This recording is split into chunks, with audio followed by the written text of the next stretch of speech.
Welcome back. Welcome back. You man, Diamond K in here. Diamond K in the morning, 8 a.m. But we're doing a special show tonight. We're going to be talking about mental health. Mental health is something that is very important. And a lot of people misunderstand mental health. Even myself, at one time, I think that I defined it very narrowly. And mental health is something that is broad. It is something that covers a lot of ground. Mental health includes our emotional, psychological, and social well-being. It affects how we think, how we feel, how we act, how we speak. It also helps determine how we can handle stress. Now, some people handle stress very easily. I think I handle stress pretty good. I think that I thrive in a stressful situation, but everybody's not like that, right? Mental health determines how people handle stress, how you relate to others, how you make choices, decisions, moves. Mental health is important in every stage of your life, from childhood to adolescence, through adulthood, through your golden years. Mental health, important. So when we talk about mental health, what are signs of somebody that's struggling with mental health? A lot of different signs, a lot of different things that can be an indicator of where somebody is with regards to their mental health. So we're going to talk about that. We're going to talk about some of the signs, some of the symptoms of someone with some mental challenges, mental illness, warning signs. We're going to talk about that. So what brought this conversation up? Why are we discussing this topic? More specifically, directly, Simone Biles, who is the Olympian superstar. Some people say she is the best in the world, the GOAT. That's what she's being labeled as. So, of course, some people are saying, she is a top tier athlete, top of the game, top of the food chain. How can she have any mental health challenges? That's what some people are saying. And I think that it is a fair question to ask if you don't know what mental health is. If you don't know the parameter that mental health can and does include. So we're talking about a top tier, top level athlete, world class. Simone Biles withdraws from individual all around gymnastics competition at the Tokyo Olympics to focus on what? To focus on mental well-being. What I was talking about earlier, how you handle stress. And she's under a lot of stress. So she's a superstar defending her Olympic championship. She withdrew today from individual all-around competition at the Tokyo Games. So she's young, or mid-20s, right? So you may ask, why didn't she do this before she got all the way to Tokyo? She's holding that seat up for somebody who's hungry, who may have their mental health in order. Why was she even there? right? This decision came a day after Biles removed herself from the team final, following one rotation on vault. She cited her mental health as the reason when speaking to the media following the competition. So someone can say, what? That's not mental health. She just quit. She quit. And she's disguising it. She's disguising it as mental health.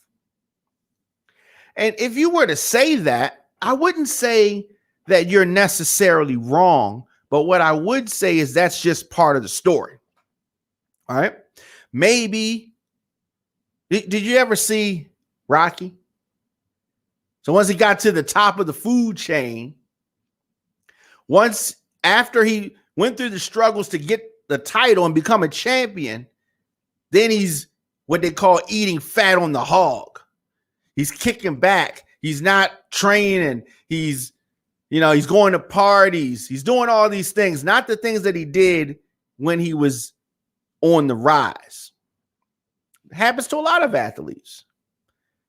Could this have been something that she experienced? Possibly. And then when she gets to Tokyo, she's not as good as she thought, or the competition was better, or she was second guessing herself because maybe she didn't train as well as she did 4 years ago. Could be it.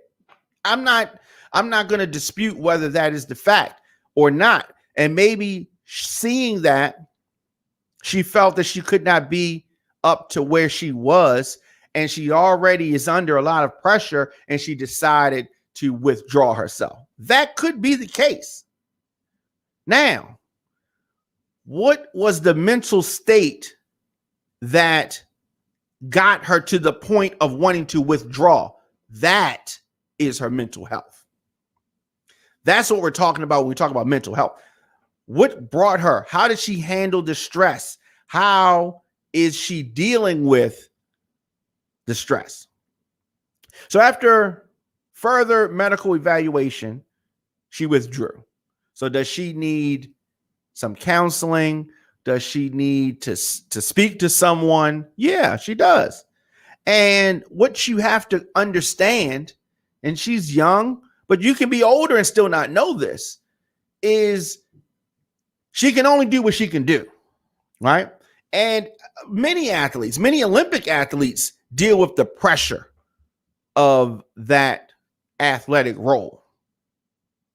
Now, one thing I am glad about is that no one on her teammates were not talking greasy about her. They were not. They supported her decision. They supported her. They applauded her bravery to prioritize her well-being. Her well-being. Very important. Very important. Now, it does take courage to do this because, people going to be talking crazy. Initially, I was thinking like, oh my goodness, what is going on here? Then I thought about it. She is under a lot of pressure. And just because you or myself can handle the stress, day-to-day stress, the stress of your life, that doesn't mean that everybody can handle the same amount of stress. And she's under a whole lot of stress. She's under more stress than me. She's probably under more stress than you. And how she handles it right now, but might not be the same way she would handle it 4 years from now. And 4 years from now, she might be too old to compete. And she may look back on this time and regret not going forward. Or she may look back on this time and say she's thankful that she pulled out when she did. She might say that. Who are we talking about? Just tuning in, Jermaine Don McKay in here. And we're doing a special edition, and we're talking about stress, mental health.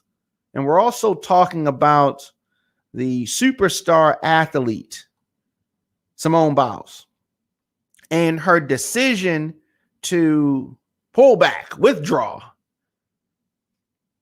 from the Olympics. Defending world champion, right? She's not just some what you call geek off the street. right? She's the real deal. Real deal athlete, takes it serious, at the top of her game. And she's having a problem with mental health. So does that mean that you or me can't have a problem with mental health? Absolutely we can. And it's more than likely something that is a reality. Now, all the time we're not able to recognize when we need to pull back, because you may be worried about what someone else may think about you, what someone else may take from your decision. And in many instances, that adds to the stress level. That adds to the mental health challenge that you may be facing. So I'm sure that it took a lot of thought and a lot of consideration for her to get to the point that she did what she did. So a lot of people talking crazy online. I've seen people talking crazy about her online, and a lot of people supporting her. She had been the overwhelming favorite to repeat as individual all-around champion. She probably was going to win. Well, everybody else thought that, but she may not have thought that.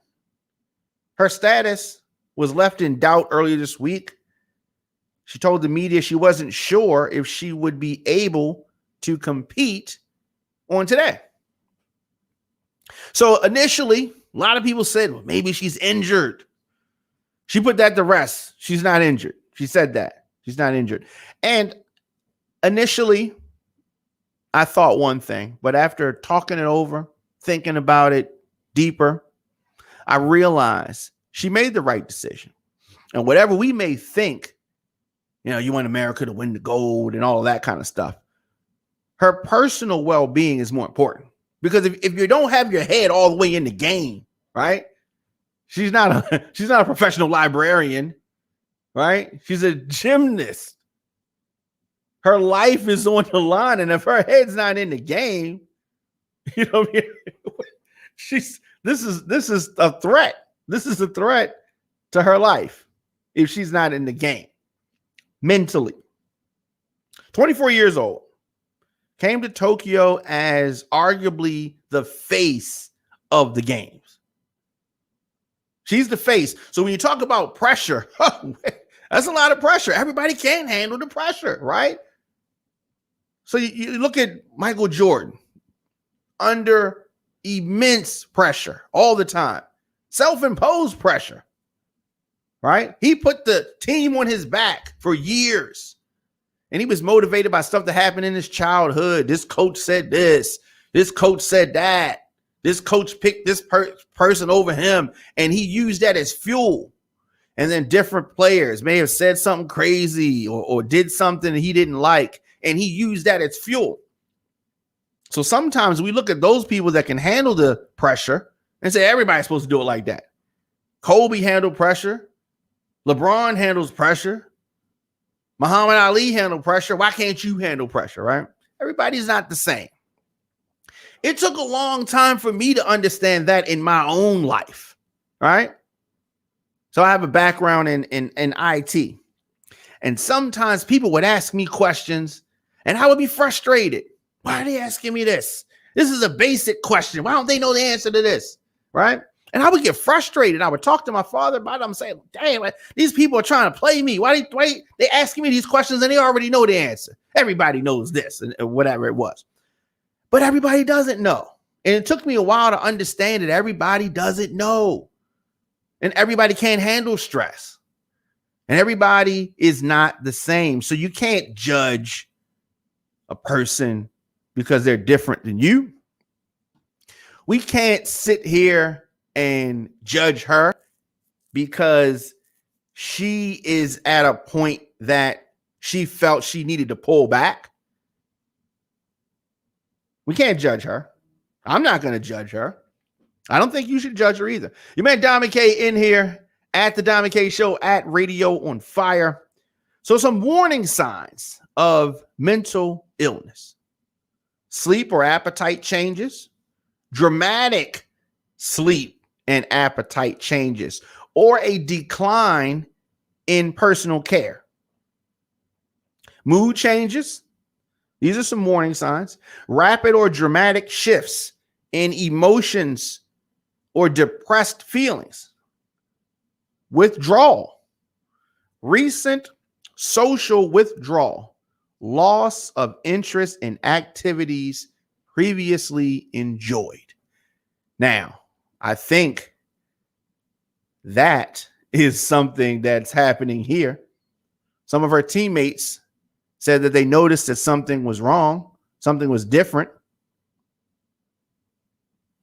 It is a drop in functioning, an unusual drop in functioning at school, work, social activities, such as quitting sports, failing in school, or difficulty performing familiar tasks. Problems thinking, problems with concentration, memory, or logical thought and speech that are hard to explain. Increased sensitivity. Some other signs: heightened sensitivity to sights, sounds, smells, or touch. Avoidance of overstimulating situations. These are all things, clear, examples of what it appears that this young athlete is going through. Apathy, loss of initiative or desire to participate in any activity. This is, textbook stuff that we're seeing from Miss Biles. Feeling disconnected, a vague feeling of being disconnected from oneself or one's surroundings, a sense of unreality.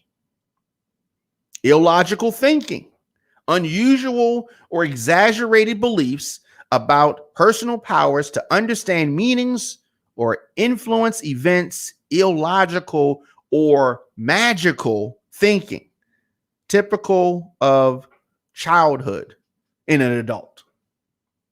Right? Nervousness, fear, or suspiciousness of others, or a strong nervous feeling. Lastly, unusual behavior, odd, uncharacteristic behavior. Some signs and symptoms of mental illness. And that's a word right there that may scare people, right? But we're talking about mental health. And how you handle things, how you're dealing with things, how things are affecting you. That's what we're talking about here.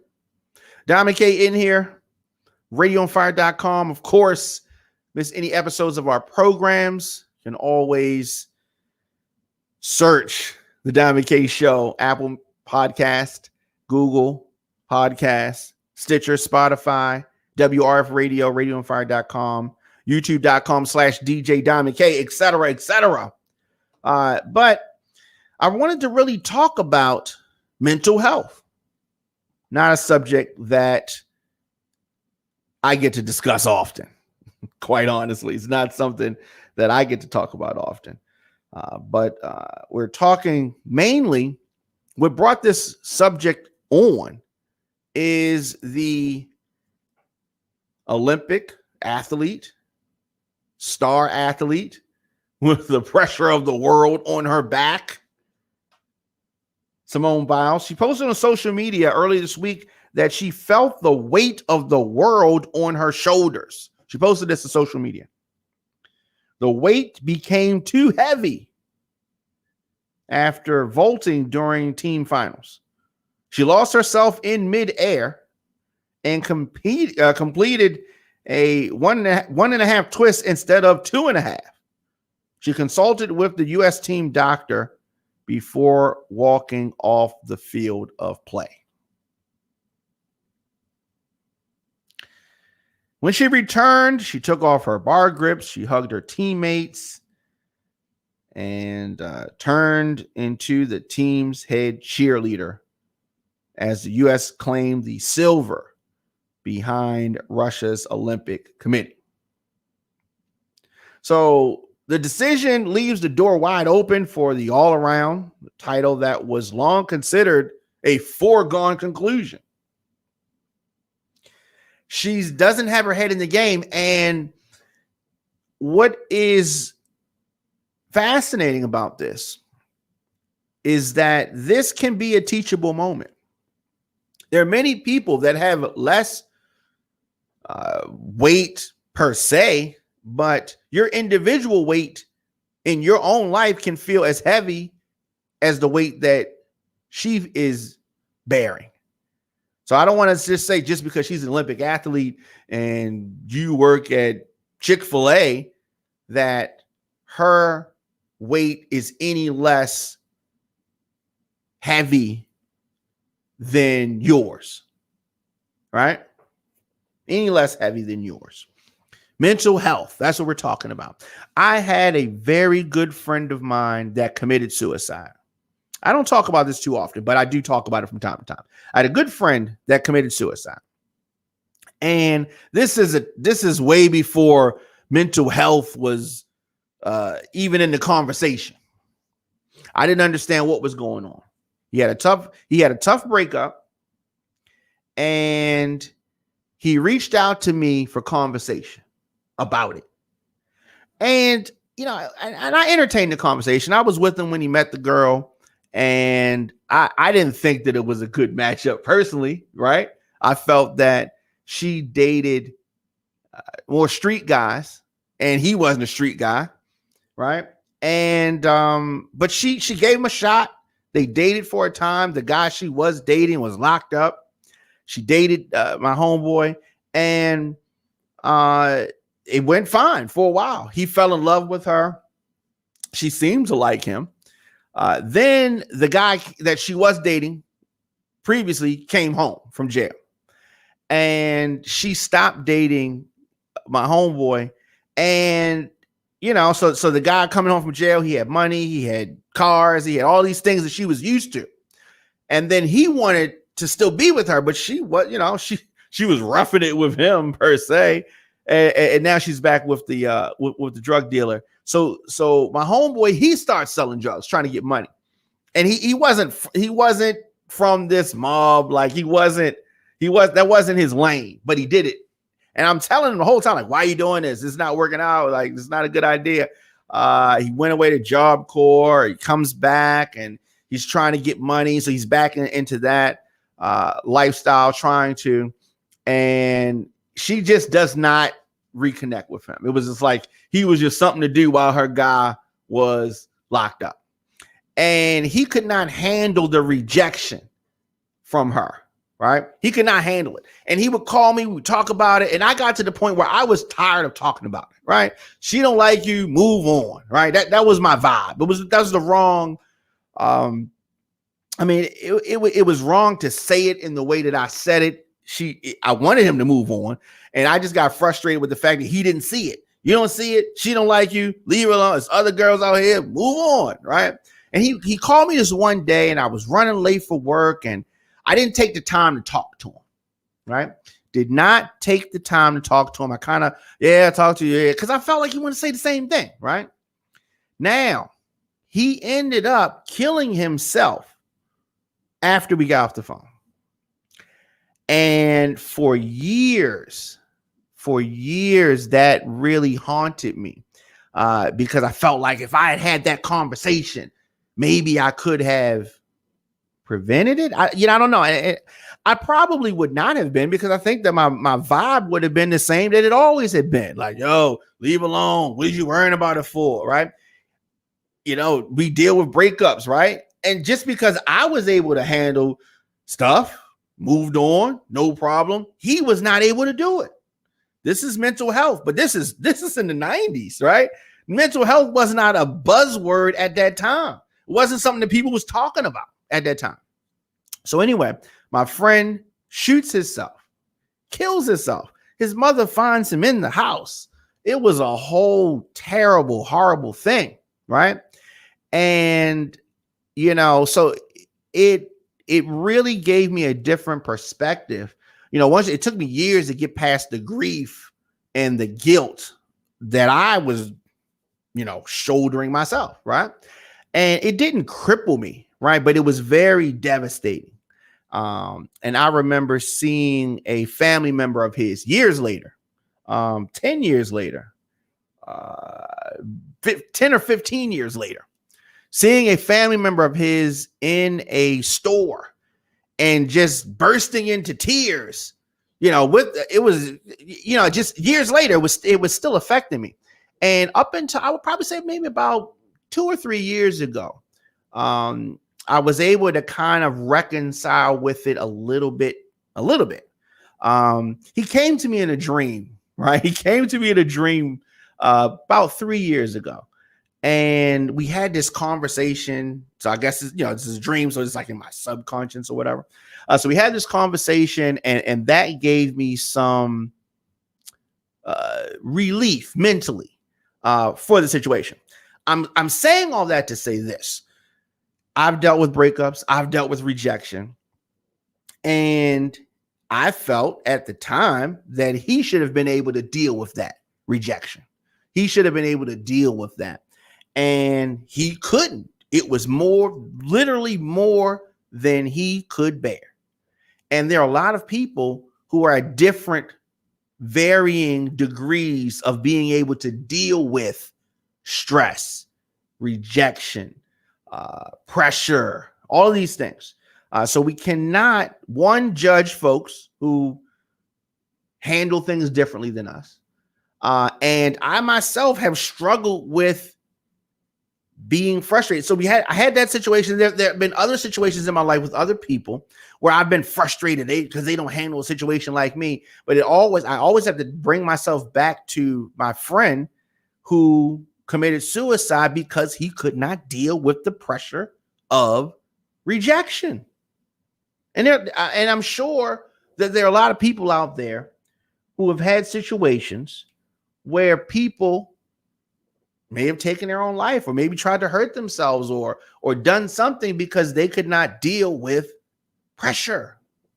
This is mental health. This is what we're talking about. So why talking is so important, and listening to folks is so important. Very, very, very important. And so as we continue, of course, Diamond K in here. On social media, I'm at the Diamond K Show, at Radio on Fire. I will be back tomorrow morning, 8 a.m.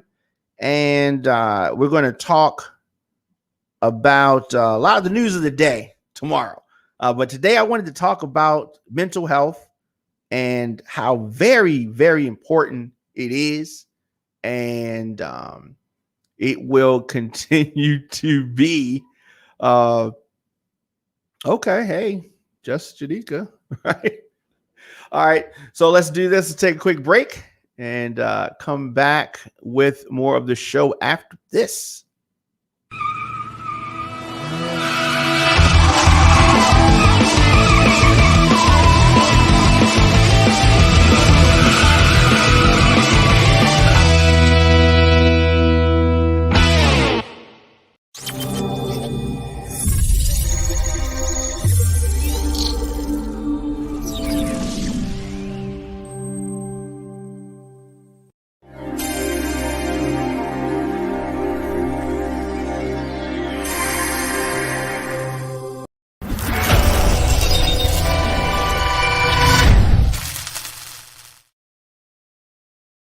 And we are back. You meant Diamond K in here at the Diamond K Show, at Radio on Fire on all social media. And as I said, any episodes you miss of the program, Diamond K in the Morning, anywhere you get your podcasts, just search Diamond K in the Morning. All right. As far as Radio on Fire, and so here's the thing, right? So I'm doing the broadcast, and the phone's going off, and I normally put this thing on silence. So I put this thing on silence. But now I have it. Yes. Now I have it on vibrate, and it's just like it's bothering me. So I gotta say something. I mean, gotta answer. Anyway, we're talking about mental health.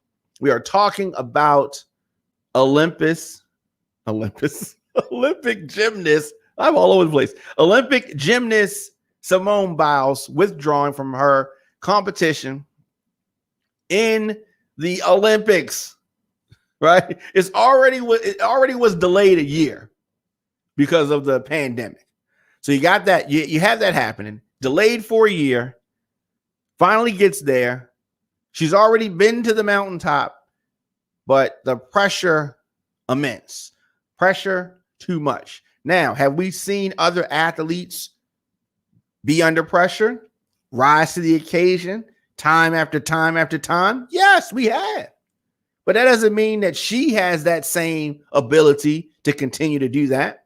That doesn't mean that just because we've seen it done, right? Now, she quit. However, we used to just look at things as simple, cut and dry. You quit, you're a quitter. Winners never quit because quitters don't win, right? We used to say stuff like that. And you can still say stuff like that, I suppose. But here's the thing. If you want to take it deeper and look at why someone quits, what is it mentally that makes them say, I don't want to do this anymore? Now, that's taking it to the next level and going deeper into the view of the reason they did whatever they did. That's talking about their mental health. Now, maybe they thought they couldn't win. Maybe they didn't think they were as good as they once were. Maybe they didn't realize the competition was going to be that good. And maybe the pressure and the expectation of winning was more than they could bear. So therefore, they quit. That is absolutely a possible thing. Now, that's mental health, because in their mind, the stress level was so much that they said, you know what? The pressure of me performing at this elite level is too much. What I have to do to get to this point is too much. I don't want to do it anymore. And that's fine. And that's fine. But nowadays we go deeper and we analyze why. And when you start to look at how people deal with their stressful situations, you start to see this priority with mental health. You start to see this priority with mental health, and that is where we are as a society right now. We have a priority for mental health.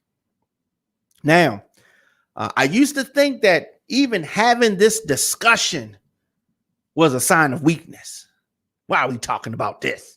Everybody should be strong, but everybody is not the same level or does not have the same level of strength.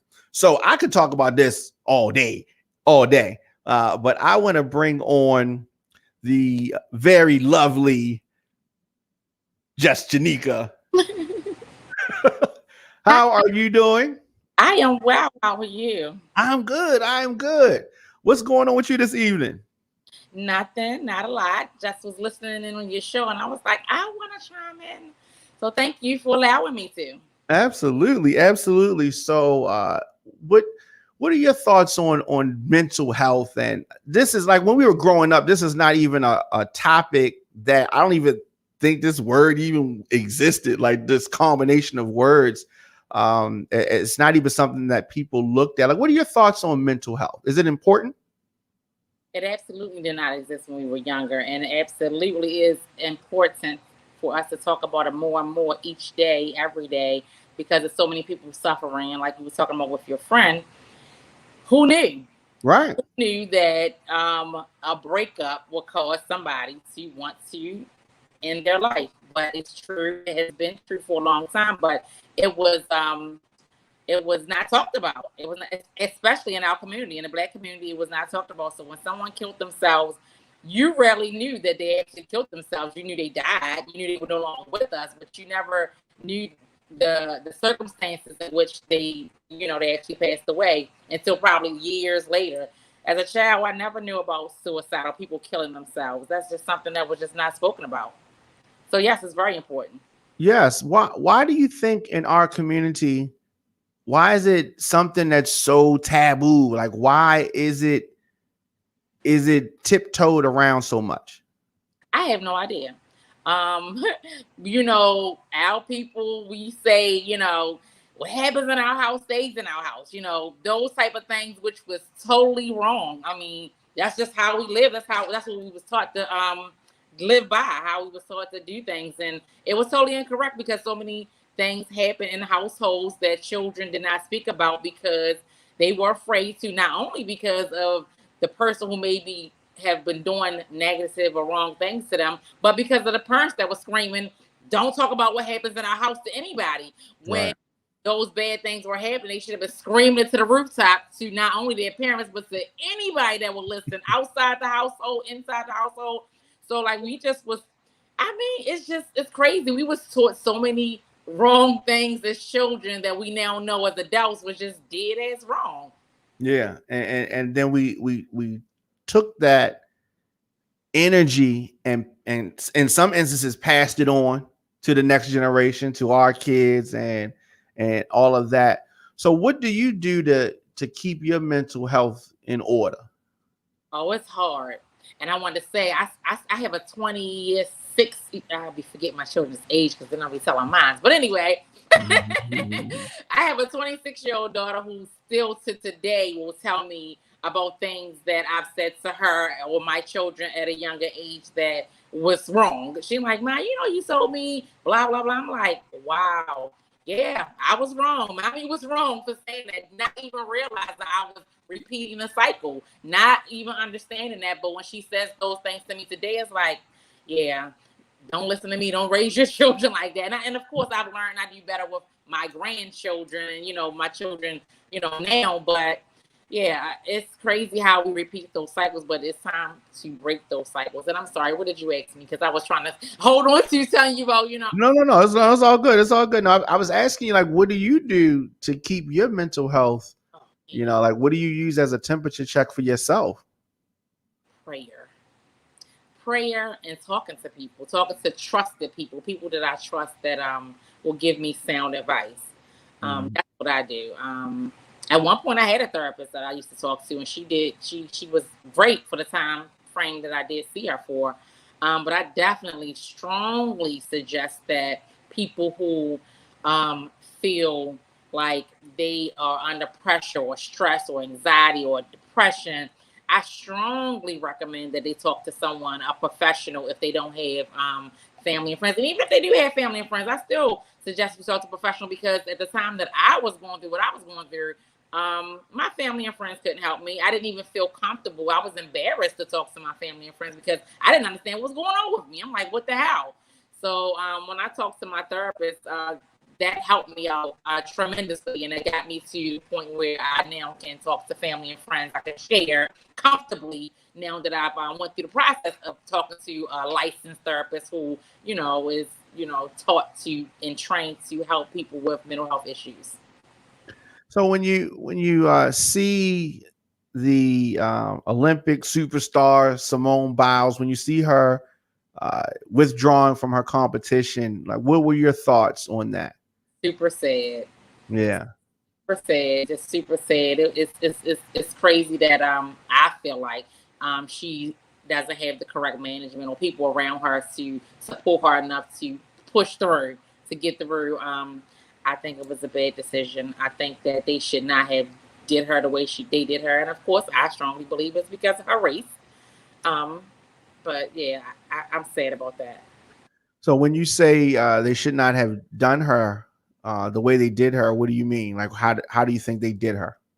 I don't think that the punishment fit the crime. I think it fit her complexion. Mm, okay. Okay. Um, so it's when you talk about when people are dealing with stressful situations. And, some people pressure is too much, right? And they say pressure busts pipes, and pressure is too much. When someone feels pressure, Mhm. what do you suggest that they do? Like, is it, in the instance of Simone, Mhm. where she's competing and she decides that she doesn't want to compete anymore? Uh, is there a point where where you're too far in a process that you cannot pull back because of Depression. how people are going to view you? Yeah. Or what I guess what I'm trying to say is that, is there a point where you have to just tough it out? That's hard to say because I think that would be individualized. I think some Yeah. people mentally are able to tough it out. I think some people are not mentally able to tough it out. Look at Michael Jordan. He took his couple year hiatus because of his mental health, and you would think that he would have been strong enough to tough out the things that was going on in his life. But who knows what somebody's going through? You never know the complete backstory. We know some of the stuff that people share with us, but we never know the complete backstory about what's happening in somebody's life that's making them feel like they just don't want to do this anymore. So, Yeah. I mean, I think if that's her choice, if that was the best decision for herself and her mental health, if it was going to affect her to the point where it was going to affect her mental health, I think then she made the right decision. But I just wish, I guess that's my personal, because I wanted to see her win. I wish that she was able to be strong enough to, you know, continue. Yeah, and I wanted to see that as well, but I also think that it's possible that she was not as good in her own mind Mhm. as she was 4 years ago, Mhm. and the prospect of not winning or doing worse than what she did before played a part in, in her confidence and thinking that she could really do it. And it probably And had to be on her that people, yeah, everybody else's expectations. yeah, yeah. And sometimes that can happen. Of course, she's under a lot more pressure than you and I under in our lives. But I was saying earlier that whatever somebody's going through, whatever their life is, in their own life, it may feel like the pressure of somebody who's in the Olympics because it's in their own world. You know what I mean? And just because they're not a superstar athlete doesn't mean that their pressure is not great. It doesn't mean that at all. I go through stress and pressures all the time, and my therapist used to tell me, she made up a word, and I kept it going. She said, "Janika, you catastrophize everything. You make it way worse than it is." But that's a part of my mental health. That's Yeah. absolutely part of my mental health, and I understand it. But when I'm in the midst of it, it's hard, like you said, with your friend, and how what he was going through, you had been through it and it wasn't such a big deal for you. You moved on and you was able to navigate your life through your life, with those rejections and or breakups or whatever Yeah. with your life that may have happened in his, but he was not. That's me. Well, that was me. I know I still kind of do it. I ain't gonna front. No, that's me. That's me. I'm definitely, and it's new. It hasn't always been that way. It's been like 4 years that I've been dealing with mental health stuff, and since the beginning, it's been like the smallest things. I just want to run, and if it keeps coming at me, I just straight shut down and feel like it's the worst thing ever, and I just don't want to do this anymore. Like, I literally don't want to do it anymore. And like you said, for me, it's tragic for me, even though it's not that big and it wouldn't be that big for somebody else. For me, it is, and that's a part of my mental health, and I understand it. It might take me a day to get out of it. It might take me a week to get out of it. But during that time frame, it's bad. Yeah. And it's just like, a phobia. Like, some people are scared of spiders, some people are scared of snakes, some Somebody else, people that's have them as pets, and they're not scared at all. Right. right. So it's just, you don't know what is a trigger point for the next person. Absolutely. And you know, we try to have more empathy and more understanding for people now. And some people feel like it's made people weaker, or it's we coddle people too much, or you babying them up too much, or something like that. And I can understand that mentality if you're coming from a point where nobody ever babied you up, nobody ever understood your point, so you just were forced to. But now you can kind of loosen up your grip a little bit and try to understand people a little bit better. As far as a new season of Girls Trip, what's going on with that? Can you give us some insight on that? Well, we're trying to get together. Summertime came. And Oh, absolutely. Yeah. And do things with their families and stuff like that, building Yeah. businesses. We growing. So we're coming back. We're definitely coming back. We're going to meet and talk about the best day and time for us to meet so that we can get when it get cold outside. They'll be back when it get cold outside. Yeah, that's how we did. Yeah. Because right now y'all walking around a little bit of clothes and a lot of sun. I be seeing the pictures. Yeah. Oh, do you now? Don't judge us. We coming back though. We miss everybody. Yes.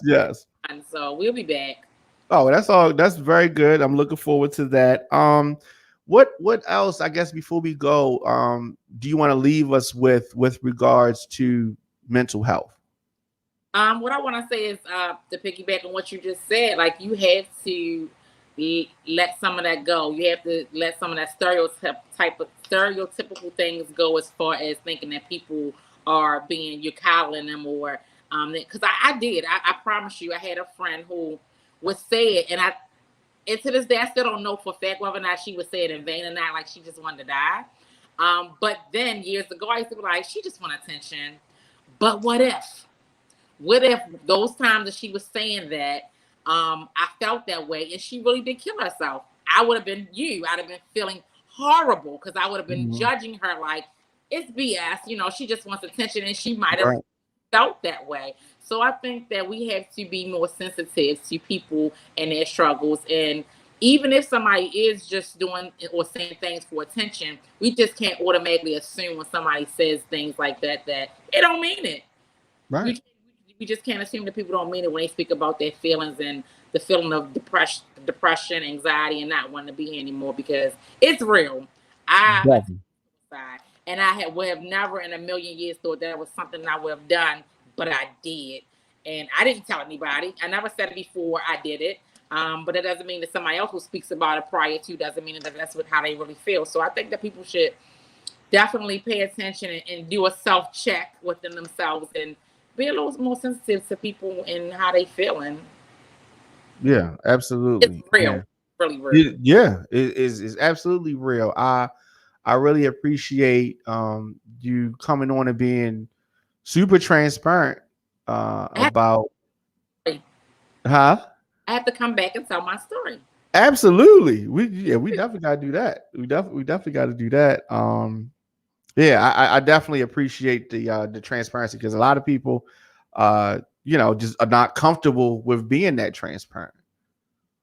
I wasn't for a while. It took me a while, and therapy definitely helped with that. But now, the more I used to couldn't tell my story without crying. Every single time I went to share, and I wanted to share, but it was just still so very emotional for me. But today, I think I'm able to tell my story without crying. I know I am. I can tell my story without crying, because I definitely know that for me, it was really real. And I think that people knowing my story may help them, even people that I don't know and people that I do know, because so many people don't know that I attempted suicide. So many people, because I posted once a year. I don't beat it over people's head. Like, some people talk about the same thing over and over again. I don't. I share it once a year, my annual, when the date that I actually attempted suicide, I'll share it on social media. But and so many people reach out to me every year who are shocked to know that I did that and speak about their own personal struggles. So I definitely want to talk about it more on a platform where more people can view and hear, and know that you don't have to do that, that there is help out there for you, and there's a better way other than taking your own life. Absolutely. I want to make that a point of a discussion. And so I'm gonna talk to you behind the scenes, but maybe we can do that next week. I think that'd be good. Okay. Yes, sir. Absolutely. Thank you so much. Huh? Thanks for having me. Thank you for coming on. Okay. All right. So that was just Janika from Girls Trip. And so you heard her say they're going to be back soon, probably in the fall, winter, something like that. So that'll be good, and looking forward to that. Of course, I will be back tomorrow morning, 8 a.m. for the top news stories of the day. I appreciate everybody at the Diamond K Show at Radio on Fire, and I will see you all tomorrow.